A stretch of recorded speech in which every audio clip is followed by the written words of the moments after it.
Assalamualaikum warahmatullahi wabarakatuh.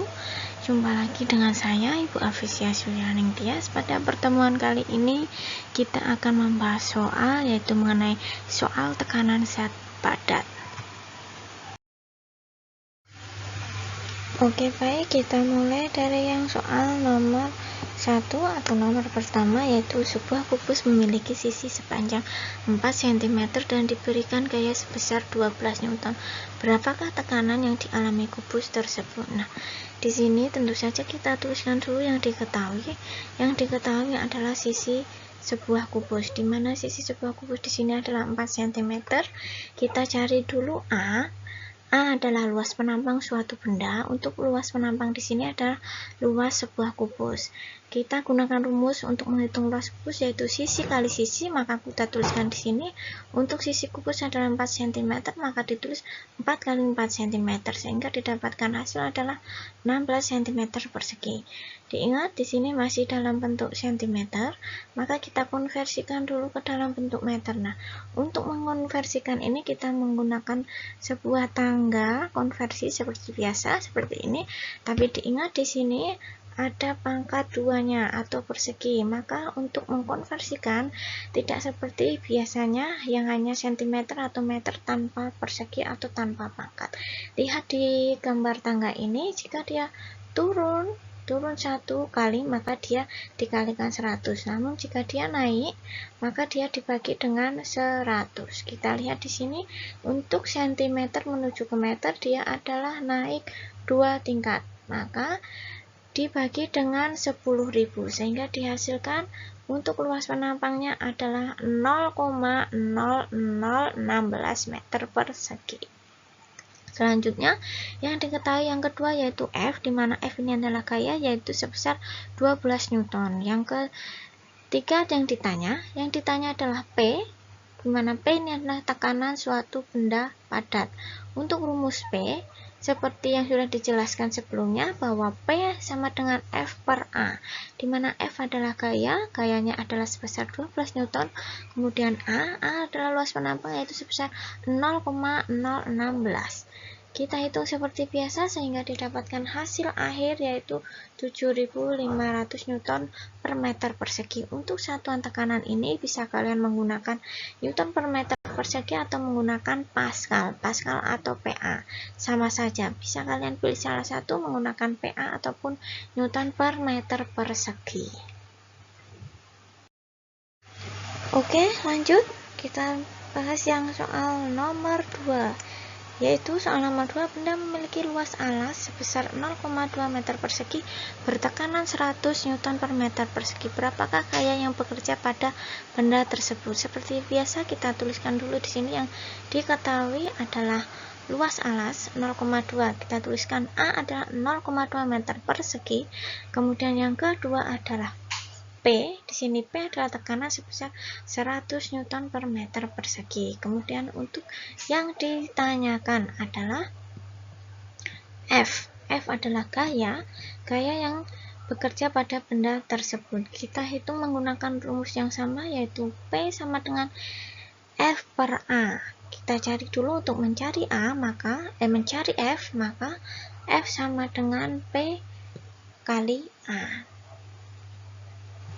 Kita tuliskan seperti biasa untuk nilai P di sini adalah 100, kemudian untuk A-nya adalah 0,2. Gampang sekali, kita tinggal kalikan seperti biasa, maka didapatkan hasil akhir adalah 20 Newton.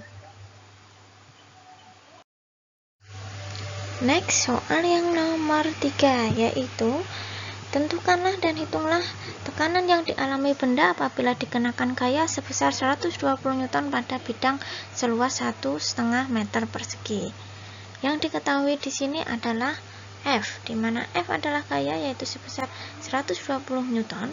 Kemudian yang kedua adalah luas bidang sebesar 1,5 meter persegi, yaitu A sebesar 1,5 meter persegi. Yang ditanyakan di sini adalah tekanan zat padat. Kita tuliskan untuk tekanan menggunakan rumus yang sama, selalu menggunakan rumus ini, yaitu P sama dengan F per A. Tuliskan seperti biasa, ditulis saja, diisikan saja angkanya. Untuk F adalah 120, kemudian A-nya adalah 1,5, sehingga hasil akhirnya adalah 80 Newton per meter persegi. Soal yang nomor 4, mari kita bahas soal yang nomor 4. Gaya sebesar 4,4 Newton bekerja pada permukaan suatu benda seluas 1000 cm persegi. Hitunglah tekanan yang diberikan pada benda tersebut. Yang diketahui adalah F di sini adalah 4,4 Newton. Kemudian yang kedua adalah A adalah luas penampang, yaitu sebesar 1000 cm persegi. Nah, di sini masih dalam bentuk cm persegi, kita ubah atau kita konversikan seperti soal yang nomor 1 tadi menjadi meter persegi, maka didapatkan hasil akhir yaitu 0,1 meter persegi. Yang ditanyakan adalah tekanan zat padat P. Kita menggunakan rumus P sama dengan F per A. Masukkan saja angkanya di sini. F adalah 4,4, kemudian A-nya adalah 0,1, maka didapatkan hasil akhirnya adalah 44 Newton per meter persegi. Ya, baik. Kita lanjutkan soal yang terakhir, yaitu soal nomor 5. Kita bahas yaitu hitunglah tekanan dari sebuah benda seberat 2,5 kg dengan percepatan 8 meter per second kuadrat yang bekerja pada permukaan seluas 0,2 meter persegi. Di sini dituliskan yang diketahui adalah M adalah massa suatu benda yaitu sebesar 2,5 kg.